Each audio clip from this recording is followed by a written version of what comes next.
Falsterbo Golfklubb är en av Sveriges äldsta golfklubbar med mer än 50 000 besökare varje år. För att tillgodose golfklubbens växande behov krävs en omfattande renovering och utbyggnad av det ursprungliga klubbhuset från 1914. Vår utmaning var att tillsammans med arkitekten skapa smidiga flöden och uppfylla tillgänglighetskraven utan att kompromissa med design och kvalitet. Vi levererade en helhetslösning. Dels genom vår Mathiss mikrolift, snabb och pålitlig leverans mellan köket och baren.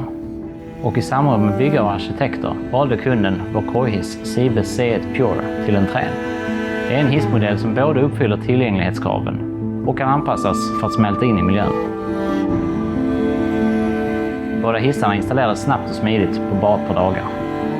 Med mycket färre byggnadsförberedelser och anläggningsarbeten än konventionella hissar. För Falsterbo Golfklubb var det viktigt att hissarna passade in i den anrika byggnaden, där naturmaterial som ljus ek och klubbens färger är återkommande inslag i inredningen. Därför designades och utrustades även hisskorgen med ljus ekpanel och klubbens blåa färger på väggarna.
Det blev en hisslösning som anpassades efter Falsterbo Golfklubbs behov av komfort, funktion och tillgänglighet.